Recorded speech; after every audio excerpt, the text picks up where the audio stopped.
Muchas gracias, Claudia, Ignacio, Guadalupe, por la invitación. No conocí el lugar, la verdad que es hermoso y es impresionante la manera en que están laburando, es excelente. Nada, un placer y muchísimas gracias. Así. Bueno, ya lo repasó Ignacio, los cardiólogos no sabemos qué decir, arrancamos siempre por lo mismo. Son la principal causa de muerte los eventos cardiovasculares en el mundo, tanto globalmente como localmente. Estos son muertes en Argentina por cada 100.000. La primera curva son las muertes totales y abajo está la muerte cardiovascular, que más o menos un poco más de un tercio. Y si uno ve dentro de las muertes cardiovasculares cuáles son las causas, estas son muertes cardiovasculares, más o menos el 40%, un poco más son por cardiopatía isquémica, sobre todo infarto, o sea que una parte muy importante de las muertes en Argentina son por infartos, y lo que estamos hablando hoy tiene mucho que ver con tratar de reducir esta historia. Como también ya se dijo, el tratamiento de estos eventos está centrado en la reperfusión precoz. Creo que la palabra ya a esta altura ya no es reperfusión, no hay duda que hay que abrir las arterias. El problema me parece que tenemos que buscar la manera de que esto sea precoz. Estos son datos más viejos que lo que hemos visto hoy, son los datos del metaanálisis de trombolíticos en el infarto, y sabemos que los trombolíticos en los pacientes con infarto bajan más o menos un 20% la mortalidad, pero que el beneficio es tiempo dependiente. Cuanto más precoz de que se tapa la arteria uno los aplica, más efecto. Estos son los más precoces, estos son los más tardíos, más de 12 horas no hay beneficio de los trombolíticos. Y uno va perdiendo eficacia. Esto visto al revés, son muertes prevenidas por cada 1.000 personas tratadas. A medida que uno tarda más en tratar, menos efecto.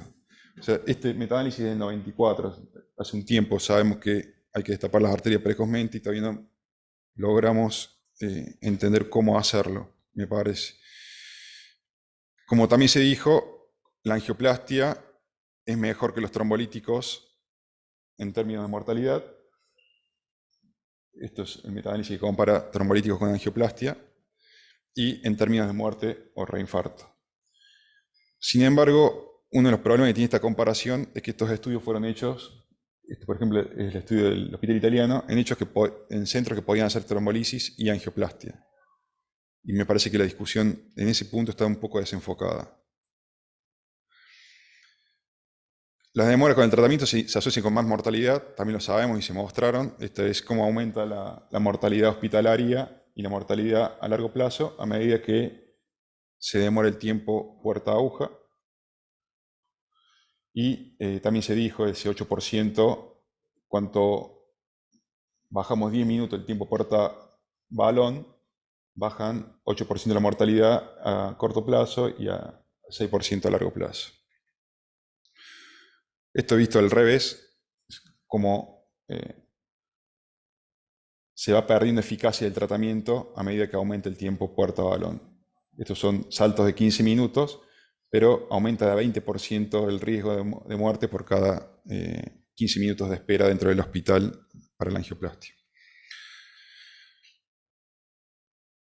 Voy a contar ahora alguna experiencia nuestra. Yo los pongo en contexto. Trabajo en un hospital público en el conurbano bonaerense. Nuestro hospital tiene capacidad de angioplastia, tiene primaria y tiene guardia de hemodinamia 24 horas, tiene una unidad coronaria con 30 camas ahora, y cardiólogos todos los días. Empezamos a trabajar en el 2008.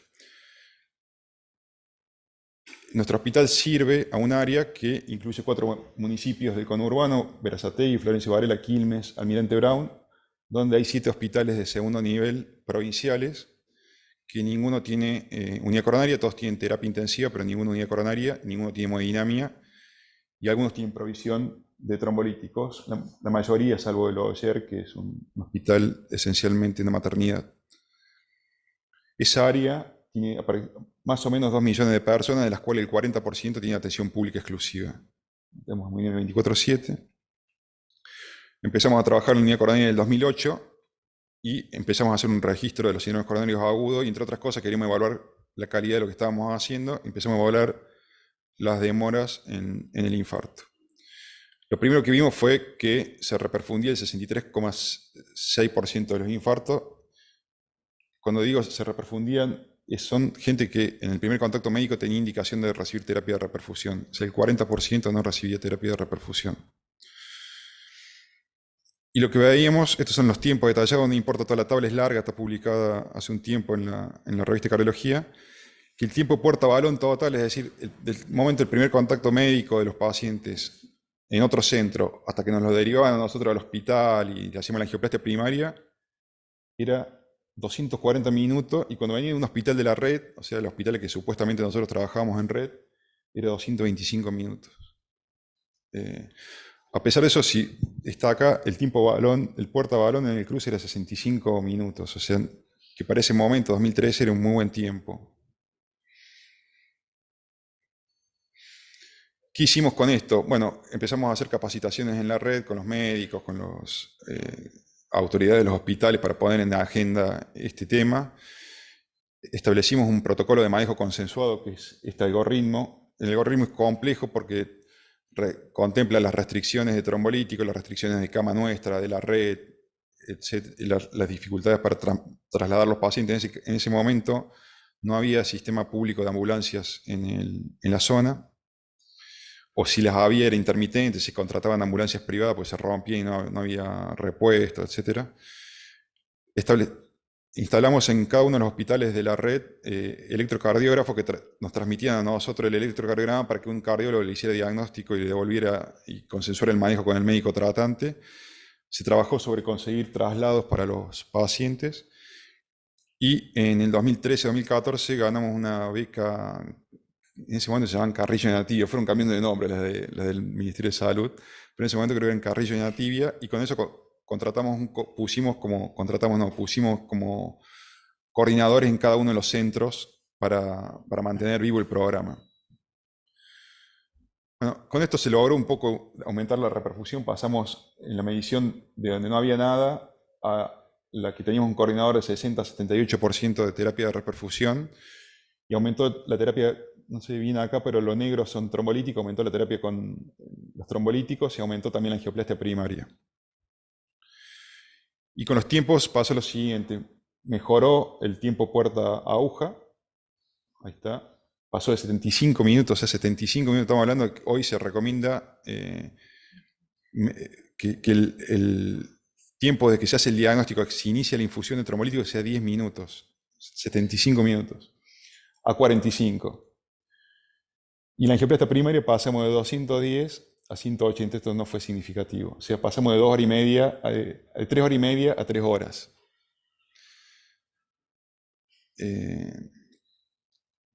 Una cosa, y esto todo dentro del sistema médico, o sea, los pacientes están dentro del sistema, lo que veíamos recién, 5 horas dentro del sistema con un paciente con un infarto anterior. Alguna particularidad de nuestra red, después voy a volver sobre esto, es una red pública. La mayor parte de los pacientes concurre a centros de salud por sus medios, lo que hablábamos recién.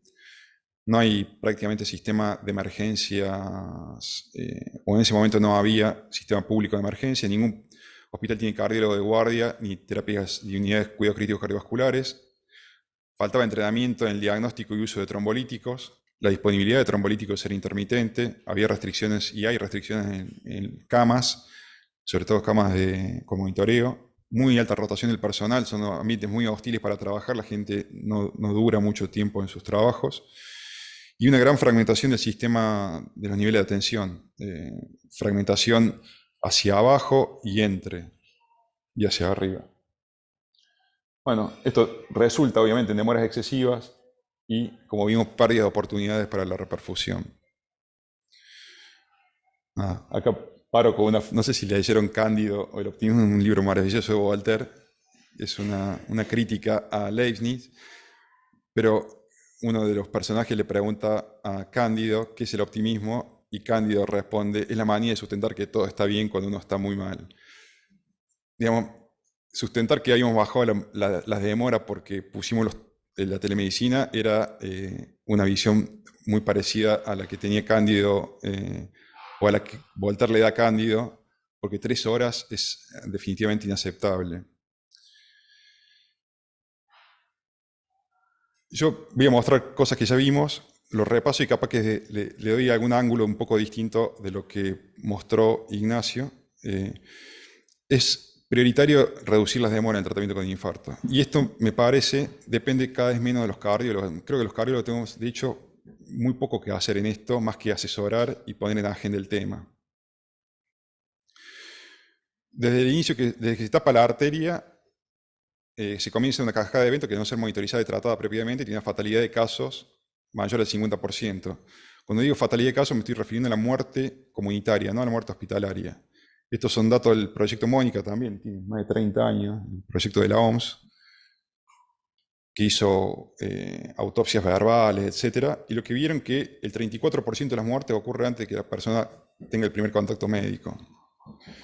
Y si uno cuenta toda la cascada, todos los muertos que hay entre lo extra o lo pre y lo post contacto médico, la mortalidad es de alrededor del 50%. Posiblemente esto haya cambiado un poco ahora porque la mortalidad intrahospitalaria es un poco más baja cuando se hizo el estudio Mónica, pero lo prehospitalario no hay ningún motivo para pensar que haya cambiado demasiado. ¿Qué pasa cuando se comienza el infarto? Bueno, aquí tenemos un señor o una señora que se está agarrando, tiene una manito en el corazón, se supone que se está infartando. Bueno, puede acceder a la consulta por varias vías. Una es la ambulancia, lo que estábamos viendo, que es lo recomendable, pero también puede ir a un hospital que tenga como este hospital que tiene hemodinamia en el sitio, puede ir a un hospital comunitario que no tiene hemodinamia, o puede ir a un centro de atención primaria. O sea, definitivamente cuando a alguien le está pasando algo, busca ayuda y le busca como puede.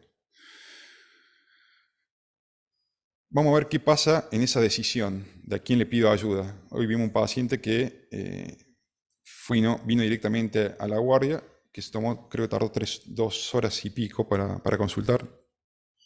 Bueno, el lugar de primer contacto importa. Lo que se sabe es que cuando la persona consulta emergencias tarda por lo menos media hora menos desde que inicia los síntomas hasta que el primer contacto médico. O sea, no solamente se acorta todo lo que viene después, sino que el primer contacto médico ocurre antes. Y eso genera dos cosas. Por un lado, acelera la cascada posterior y por otro lado, hace que esa persona, si le pasa algo en el transcurso del infarto, sea asistida apropiadamente.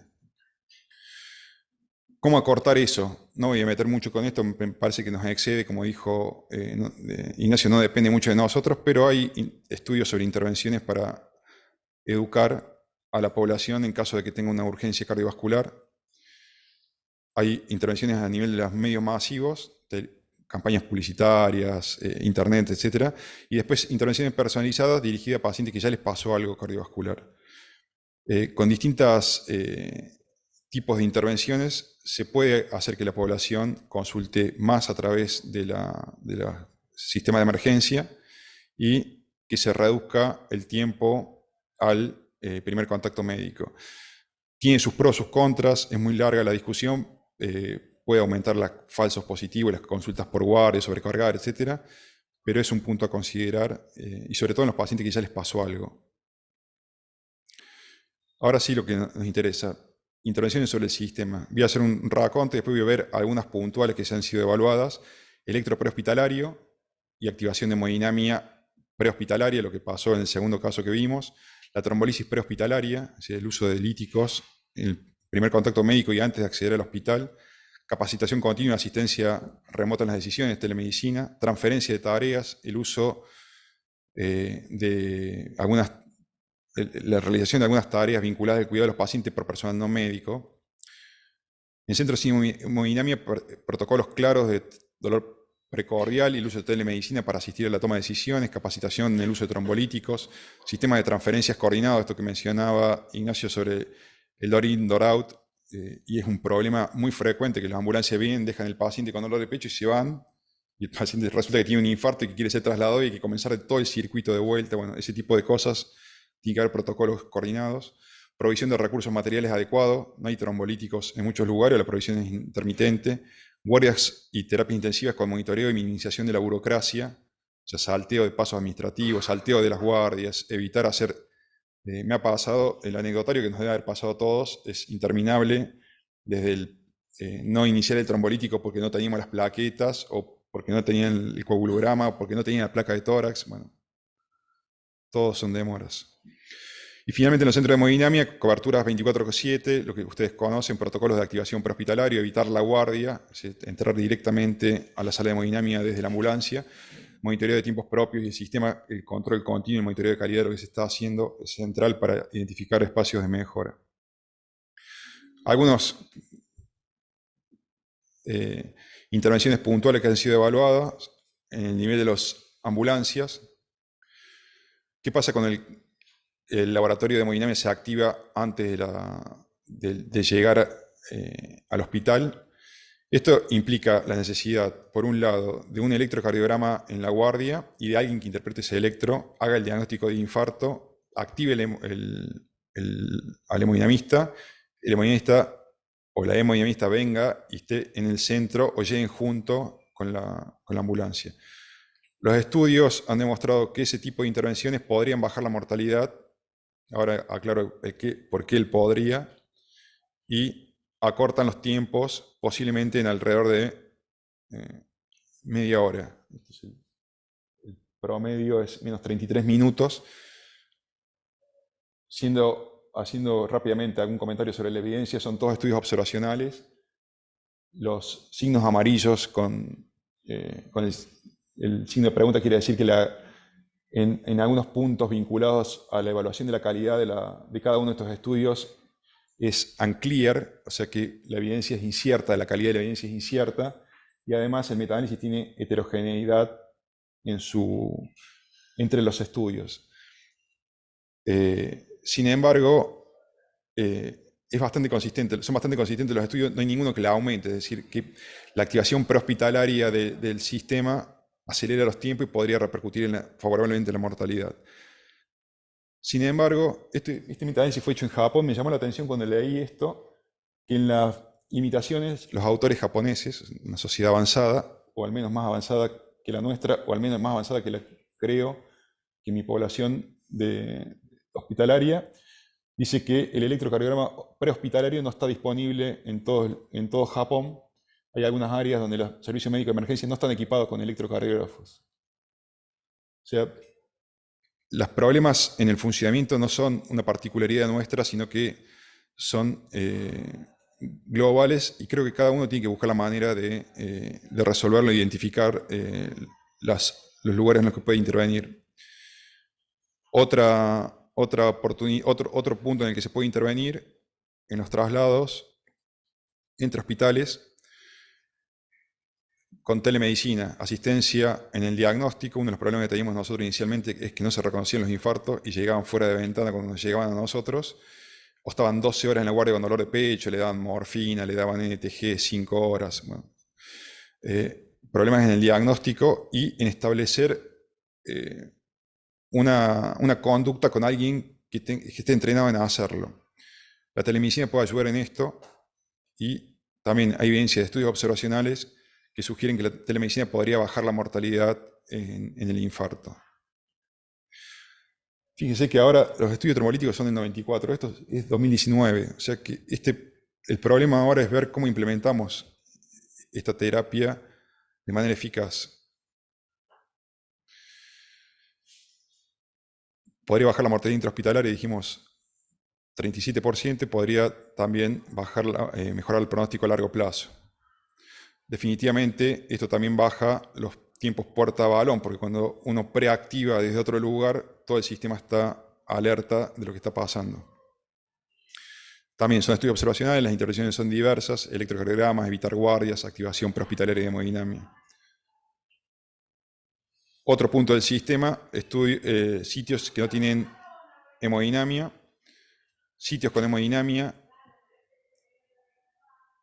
bypassear la guardia, evita demoras. Hay estudios que evaluaron esto.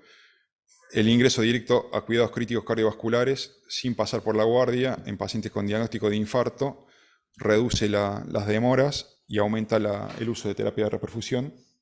Esto es lo que pasan por la guardia, 47%. Este es un registro en Inglaterra. 47% no recibieron terapia de reperfusión versus 38%.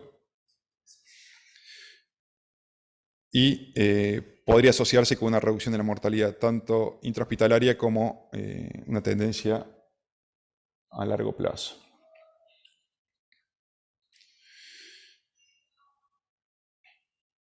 Intervenciones sobre los traslados.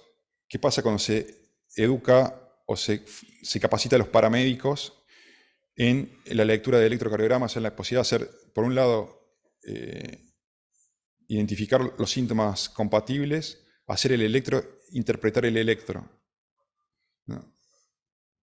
Esta es una experiencia en Inglaterra, un estudio pre-post, el uso de traslado directo al centro con hemodinamia, pasó de una fase de control del 50% a 85% cuando los paramédicos, la gente de la ambulancia estaba entrenada en identificar los pacientes con infarto. Y también se redujo el tiempo puerta-balón. Estrategias ajustadas al contexto para reducir los tiempos y aumentar las oportunidades de reperfusión.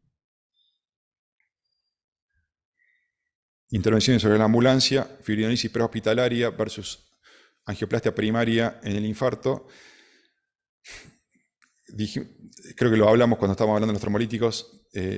Esto requeriría, por un lado, el diagnóstico en el terreno del infarto, la disponibilidad de trombolíticos que han sido utilizados en los ensayos clínicos, que son el TPA o el tenecteplase, y el uso en el terreno de estos medicamentos. Me parece que hoy podemos charlar de esto en Argentina, pero me parece que estamos un poco lejos todavía de esto para aplicación masiva.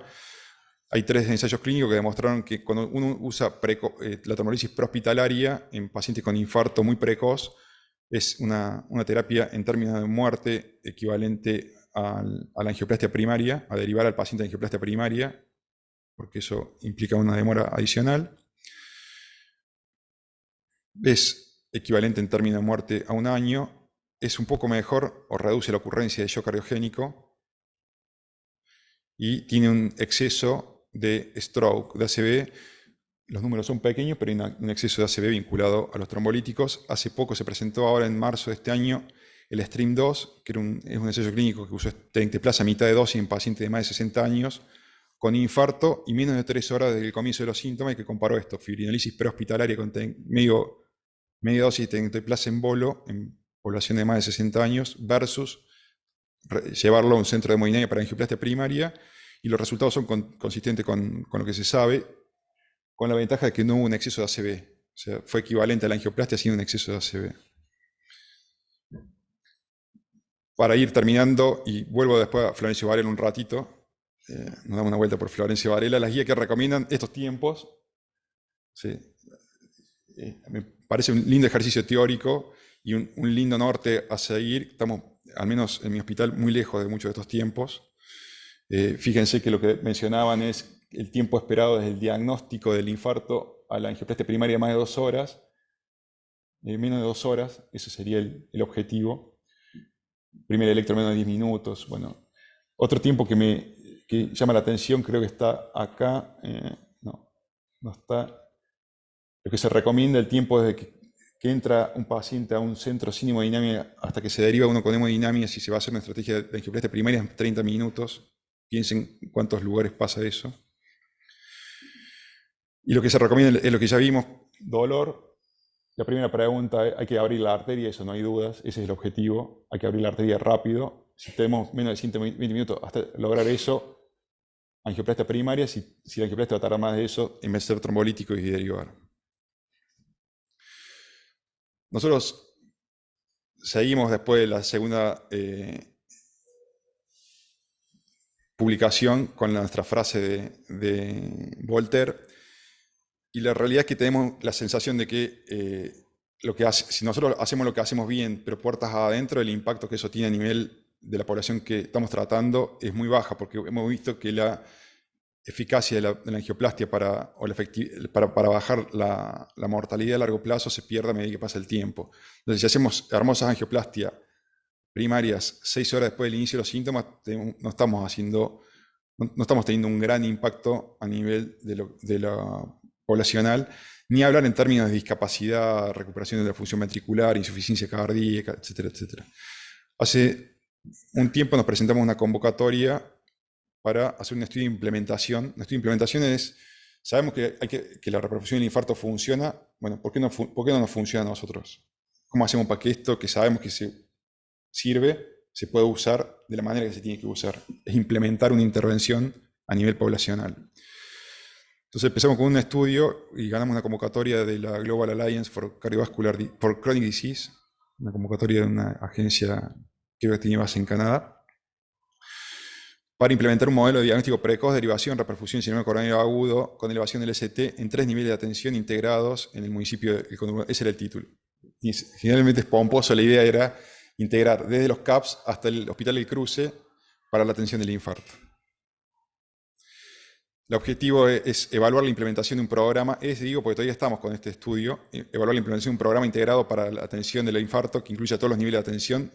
En Florencio Varela nos focalizamos en un solo municipio por cuestión geográfica y de tamaño, y evaluar la efectividad de una intervención multicomponente, que ahora comento qué era la intervención o qué es, para la coordinación asistencial y atención del infarto. Tiene una etapa de preimplementación, que fue una etapa quali. Hicimos entrevistas a todos los actores del sistema, de los CAPS, el SAME, ahora Varela y los municipios del conurbano tienen un SAME municipal, tiene ambulancias públicas que sirven a la zona, al hospital provincial, a la UPA y hospital modular, que es un hospital de segundo nivel que tiene capacidad para hacer trombolisis e internación de cuidados críticos, y a las autoridades municipales.